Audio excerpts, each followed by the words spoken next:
Lançado em setembro de 2016, o livro A Terra e Seus Homens, Roceiros Livres de Cor e Senhores no Longo Século XVIII, mostra o caminho dos libertos, reconstruindo suas vivências até chegar à ocupação das terras por esses trabalhadores, homens que integravam as camadas mais pobres da sociedade colonial.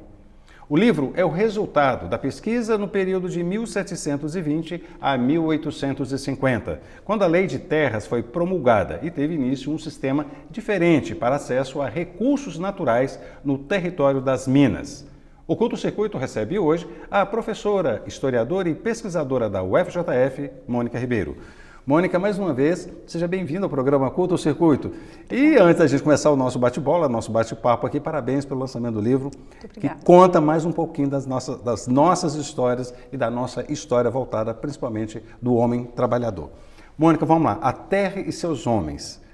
Que terra é essa e que homens são esses que você pesquisou um longo período aí?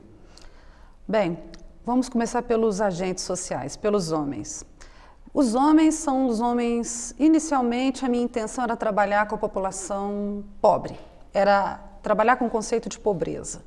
Só que o conceito de pobreza me levou ao conceito ligado à questão da cor, não é? Evidentemente, os mais pobres eram aqueles vinculados diretamente ao cativeiro ou aqueles que se libertaram do cativeiro e começaram a organizar as suas vidas, a sua trajetória pós-alforria.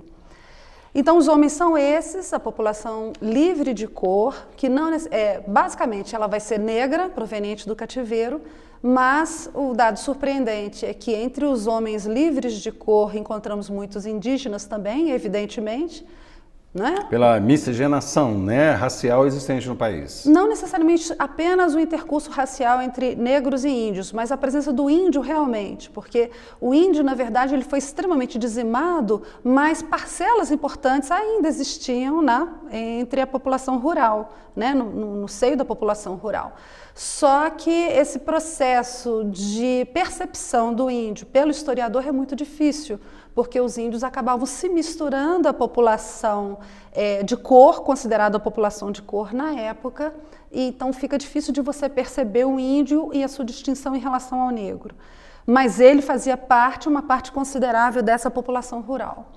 E a terra, né, homens, e a questão da terra, a terra como esse processo de incorporação no pós-liberdade, né, de obtenção da terra, de obtenção de um espaço de moradia, de organização da sua vida social, da sua vida comunitária. É como essa população livre conseguiu se incorporar, conseguiu chegar à terra e exercer a sua autonomia ali, na produção dessa terra, na sobrevivência da sua família.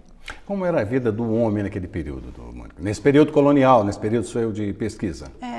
É uma vida de uma rusticidade muito grande, né? Rusticidade mesmo, condições muito próximas à miséria. Se tornar livre após um processo de alforria e exercer a sua liberdade com a sua roupa do corpo significava tomar a estrada, buscar terras devolutas, terras, ou seja, aquelas terras não controladas, não fiscalizadas, não estratégicas, e começar a iniciar a sua roça, a iniciar a sua produção. Então, geralmente, na região das Minas, que é a região que eu estudo necessariamente... Nos sertões da Mantiqueira, Nos sertões, né? da Mantiqueira, que eram chamados sertões porque era aquela região não ocupada com a exploração mineral. Então, era aquela região do vazio demográfico da população liberta, né? E essa população busca essas regiões mais distantes para se fixar, para iniciar as suas vidas ali, porque eram terras longe do controle da coroa, eram terras menos fiscalizadas, menos controladas. Então, nós percebemos a afluência dessa população que se torna livre das grandes vilas, Ouro Preto, Mariana, São João del Rei. Quando ele se torna liberto, a tendência é ele ocupar a terra de sertão. Né? E a Mantiqueira era a porta do sertão, a região de Barbacena, subindo para a região de Barbacena, região de Ibitipoca, não é? Conceição do Ibitipoca, Santa Rita do Ibitipoca e outros povoados menores ali. Então ali eu encontrei essa população livre toda ali porque era uma região vazia, teoricamente, uma região pouco controlada. Portanto, ali poderiam iniciar as suas vidas, reiniciar as suas vidas no novo Estatuto da Liberdade. É a partir da libertação dos escravos que você desenvolveu essa pesquisa, né? Para ver a produção dos escravos a partir da liberdade, é isso? Sim, na verdade, o processo de alforria era um processo muito constante, né? A libertação só vai acontecer em 1888, mas esse processo de alforria existia muito. Ou o negro comprava a alforria, ou ele recebia a alforria, não é? Recebia por testamento, ou ele comprava em prestações a sua alforria, não é? Então, era muito comum, né, esse processo de alforriamento. E ele é crescente durante todo o século XVIII. E essa população, então, uma vez liberta, ela tem que continuar exercendo a sua vida, né? Sua subjetividade, suas relações sociais, suas relações comunitárias. Então, a tendência é ela se concentrar em regiões teoricamente vazias, que são as regiões de sertão, e, portanto, quando eu pesquisei a documentação desses povoados, eu acessei um universo da população livre de cor, não é? E esse intercurso entre negros, índios e os brancos que começaram a chegar na região aos poucos para também assumirem a propriedade das terras. Então, na verdade, é um encontro dessas pessoas, né? Entre negros, índios e população branca no sertão, um sertão pouco controlado, pouco fiscalizado. Mônica, você concentrou, né, como você acabou de dizer, nos sertões da Mantiqueira. O que ocorreu aqui nessa região, né, que foi objeto do seu estudo, aconteceu também no resto do território brasileiro? Sim, né? No Brasil, a ocupação do Brasil ela é toda litorânea, né? E ela acompanha os grandes produtos, vamos dizer, os grandes produtos exportadores. Só que ao lado da grande exportação, seja do açúcar ou do café, mais tarde, você tem a produção de alimentos, a produção interna, né? O chamado mercado interno, que se interioriza um pouco mais, né? A pecuária interioriza mais ainda. Só que, se essa ocupação litorânea ela foi mais vasta, o interior, como Minas Gerais, não é? Ele é menos ocupado, vamos dizer assim, até o descobrimento do ouro. E o descobrimento do ouro, a atividade aurífera era muito urbana, ela acontece nas vilas, não é? Só que ao lado das vilas você tem uma área agrária muito grande, e áreas muito vazias, são chamadas terras devolutas. Então, essa população que não tem muito espaço dentro da vila, não é? Que não tem muito respeito dentro da vila, que não tem acesso à propriedade, a tendência é ocupar o interior. Então, esse processo de ocupação do interior se dá geralmente por essa população pobre.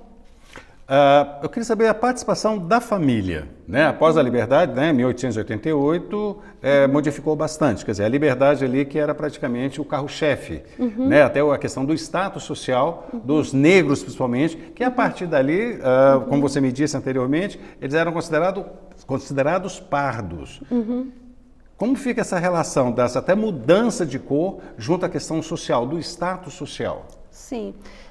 Conseguir a liberdade significa tentar se afastar o mais rápido possível do cativeiro, não é? Se distinguir daquele que estava no cativeiro.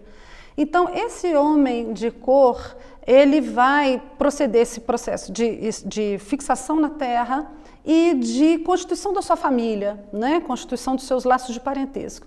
O interessante é que o parentesco e a família já existia dentro do cativeiro, né? Hoje a gente estuda a escravidão muito a partir de formação de famílias. Não mais aquele negro fruto, que suas relações familiares eram fruto de promiscuidade, né? Hoje, pelo contrário, isso é uma visão completamente preconceituosa, né? O negro, dentro do cativeiro, já estabelecia relações familiares e o parentesco era importantíssimo, seja o parentesco ritual, através do compadrio, seja as relações pessoais, homem e mulher, e tinham filhos, e os senhores eram obrigados a aceitar essa organização social, que é parte, né? É um elemento ancestral à formação da família, né? Um elemento ancestral no ser humano.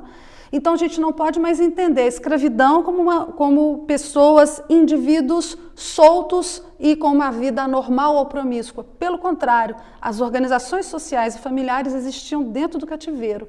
Então, sair do cativeiro significa dar continuidade às suas relações familiares, às suas relações sociais. Ainda vamos dar uma pequena pausa e daqui a pouco eu vou voltar no segundo bloco te questionando a respeito da participação da família nessa nova sociedade que surgiu. Tá ok? O Curto Circuito volta já.